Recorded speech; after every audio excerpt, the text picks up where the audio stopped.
할렐루야. 오늘도 말씀 앞에 나오신 여러분 환영합니다. 오늘 하나님께서 저희들에게 주시는 말씀은 예레미야 14장 19절에서 31절까지 말씀입니다. 19절에서 22절까지 읽겠습니다. 슬프고 아프다. 내 마음속이 아프고 내 마음이 답답하여 잠잠할 수 없으니 이는 나의 심령이 나팔소리와 전쟁의 경보를 들음이로다. 패망에 패망이 연속하여 온 땅이 탈취를 당하니 나의 장막과 휘장은 갑자기 파멸되도다. 내가 저 깃발을 보며 나팔소리 듣기를 어느 때까지 할꼬. 내 백성은 나를 알지 못하는 어리석은 자요 지각이 없는 미련한 자식이라. 악을 행하기에는 지각이 있으나 선을 행하기에는 무지하도다. 아멘. 인생을 살다 보면 아무도 함께 해줄 수 없고 누구도 같이 울어줄 수 없는 일을 만날 때가 있습니다. 외롭고 고통스러운 시간을 오롯이 혼자 겪어내야 하는 거죠. 가까운 주변에서 위로해주고 걱정해 준다고 누가 그 마음을 다 알 수 있을까요? 잠언서 14장 10절은 이렇게 말씀합니다. 마음의 고통은 자기가 알고 마음의 즐거움은 타인이 참여하지 못하느니라. 우리는 다른 사람의 고통에 대해서 다 이해한다고 결코 말할 수 없습니다. 그리고 그 무게를 다른 이들과 비교하거나 평가할 수 없죠. 특히나 절박한 고난 중에 있다면 더욱 그렇습니다. 예레미야의 경우에는 이것이 자기 조국의 패방에 관한 것이었습니다. 민족의 멸망을 공포해야 했고 이로 인해 그의 삶은 고난과 고통으로 점철된 인생이었습니다. 하나님은 멸망만이 하나님의 백성이 돌아올 수 있는 길임을 아시고 이것을 작정하셨습니다. 그런데 예레미야를 가장 절망시킨 것은 여전히 하나님께 범죄하고 무지하며 불의로 살아가는 동포들의 행실이었습니다. 오늘 본문에서 예레미야는 자기 민족에게 닥칠 재난과 멸망을 환상으로 보았습니다. 심령에서 울리는 급박한 나팔소리와 북방에서 쳐내려오는 무시무시한 말바꾸 소리를 들었습니다. 하나님의 진노 앞에 자기가 살던 땅이 집이 혼돈하고 공허하며 황무지가 되어버리는 환상을 보면서 공포와 두려움에 떨었습니다. 그는 자기의 심정을 이렇게 토로하고 있습니다. 19절 말씀입니다. 슬프고 아프다. 내 마음속이 아프고 내 마음이 답답하여 잠잠할 수 없으니 이는 나의 심령이 나팔소리와 전쟁의 경보를 들음이로다. 여기서 슬프고 아프다로 표현된 히브리어 단어는 창자라는 말이 2번 반복된 것입니다. 내 창자여, 내 창자여. 히브리인들에게 내부 장기는 감정과 연민의 장소입니다. 감정과 육체가 한데 어우러져서 감정적 고통이 육체로 이어졌습니다. 견딜 수 없을 정도로 배가 아프고 심장이 터질 듯 괴로워합니다. 저는 오늘 본문을 통해서 우리가 함께 묵상할 3가지를 나누기 원합니다. 첫째는 고통하시는 하나님입니다. 선지자 예레미야의 절규와 비통이 다만 그만의 것이었을까요? 아닙니다. 슬프고 아프다, 비통하고 비통하다. 예레미야가 자신의 고통을 토로하고 있는 것이 분명하지만 하나님의 감정을 반영하고 있다는 것은 의심할 여지가 없습니다.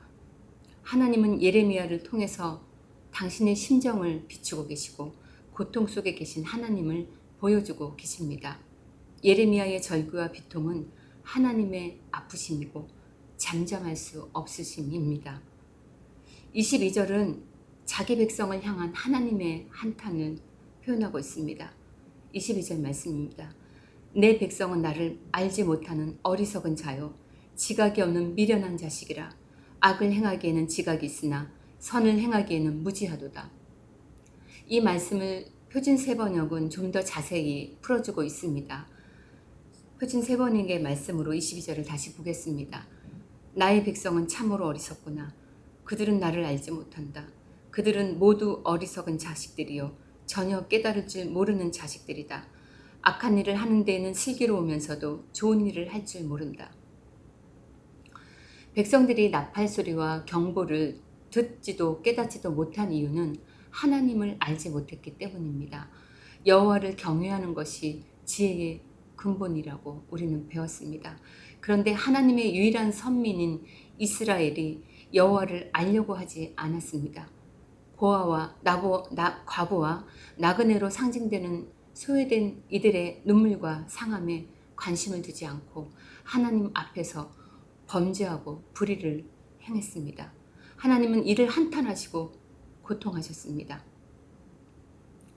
여러분, 아버지가 죽은 것처럼 여기며 유산을 받아 떠나버린 못된 자식, 그 못된 자식을 기다린 아버지의 비통을 기억하시나요?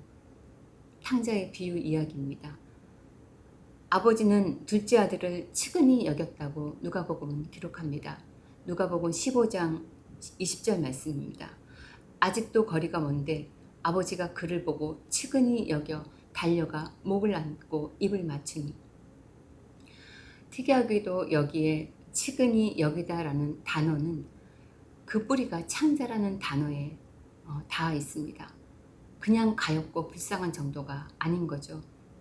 그리고 큰아들은요, 동생의 귀환과 아버지의 환대에 화가 나서 큰아들은 집에 들어가기를 거절합니다. 큰아들이 집에 들어가기를 아버지는 비통한 심정으로 기다리시죠. 우리는 자녀를 키우면서 내가 부모가 아니었다면 몰랐을 사랑과 행복 그리고 고통을 경험합니다. 사랑하지 않으면 고통도 없습니다. 사랑하기 때문에 울고 사랑하기 때문에 고통합니다. 여러분, 하나님은 멸망의 메시지를 예레미야에게 맡겨두고 멀리서 심판하시는 하나님이 아니십니다. 예레미야의 답답함과 괴로움이, 하나님의 심정이, 창자가 끊어지는 듯한 고통이 바로 하나님의 진심이라는 것을 우리는 같이 들을 수 있어야 하겠습니다.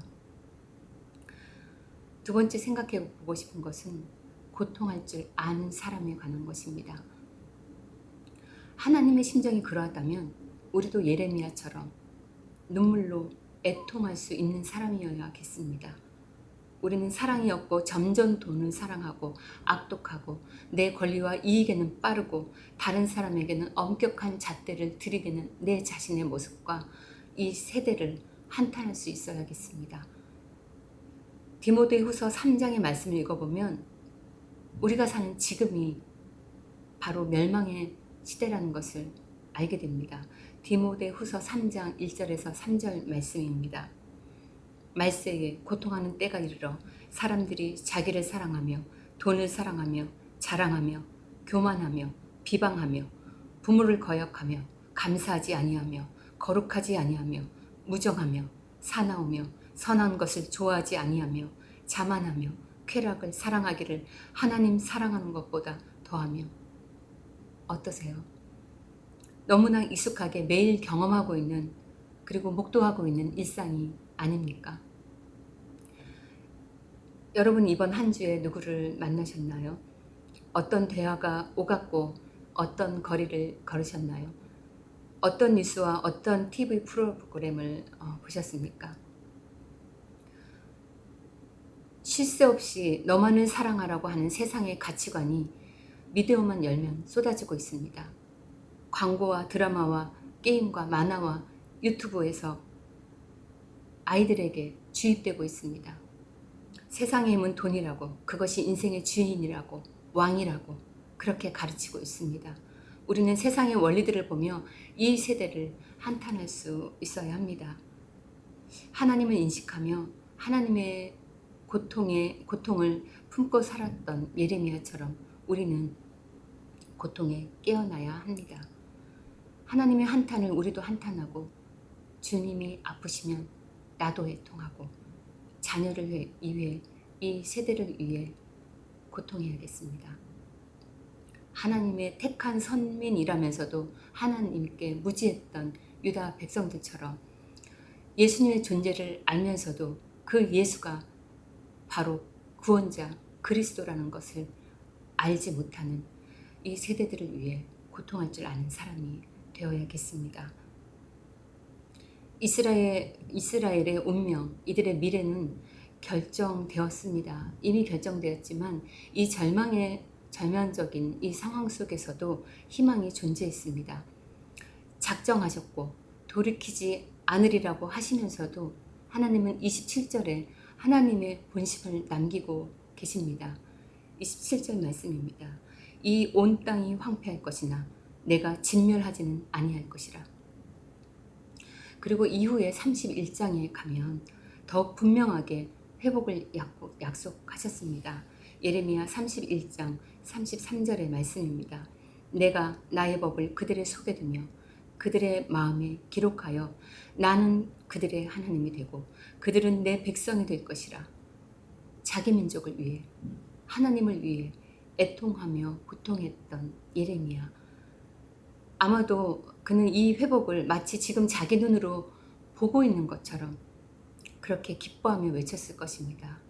우리도 예레미야처럼 고통하며 자녀를 위해 이 사회와 죽어가는 영혼과 세대를 위해 이렇게 회복을 고대하는 소명자로 살았으면 좋겠습니다. 마지막으로 고통의 시간에 우리와 함께 계신 하나님을 묵상하고 싶습니다. 예레미야는 그의 삶 자체가 고통과 눈물과 고난과 조롱이었습니다. 멸망기 이스라엘이 겪을 고난을 자기 몸으로 상징적으로 다 겪어야 했고 감옥에 갇히고 모욕당하고 억울하고 거절당하는 삶이었습니다. 마치 실패한 인생 같습니다. 그런데 이렇게 사신 분이 또 계십니다. 십자가의 고통을 친히 감수하신 하나님. 하나님이신 예수님은 우리가 살았어야 할 삶을 대신 사셨고 우리가 당했어야 할 죽음을 대신 죽으셨습니다. 우리 인생의 고난을 다 겪으셨고 그것이 무엇인지 아시는 분이십니다. 비통의 눈물로 오늘을 지내야 하는 믿음을 포기하지 않는 성도님의 오른편에서 조용히 성도님을 기뻐하고 계신 분이십니다. 시편 73편 26절 말씀입니다. 내 육체와 마음은 쇠약하나 하나님은 내 마음의 반석이시요 영원한 분기시시라. 아멘. 고통하는 예레미야와 고통하시는 하나님을 묵상하며 주님과 더욱 마음을 가까이 하시는 오늘 하루 되시길 예수님의 이름으로 축복합니다. 기도하시겠습니다. 살아계신 하나님, 우리로 우리의 무지와 무정함을 자각케 하시고 돌이켜 여호와를 경외하는 지혜로 살게 하옵소서. 고통하는 예레미야처럼 주님과 마음을 같이하여 올 수 있는 성도 되게 하옵소서. 예수님의 이름으로 기도합니다. 아멘. 오늘도 두 가지 기도 제목으로 예수님과의 깊은 교제의 자리로 나아가시겠습니다. 첫째, 우리의 심령에 주님의 눈물을 회복시켜 주옵소서. 죽어가는 영혼을 위해 주님과 함께 울며 애통하는 마음 주옵소서. 둘째, 각 부서마다 진행되는 여론 사역에 은혜를 주옵소서. 우리의 자녀들이 하나님을 아는 지혜를 깨닫고 세상의 법이 아니라 하나님의 법을 배우고 그렇게 살아내는 세대가 되게 하옵소서. 기도하시겠습니다.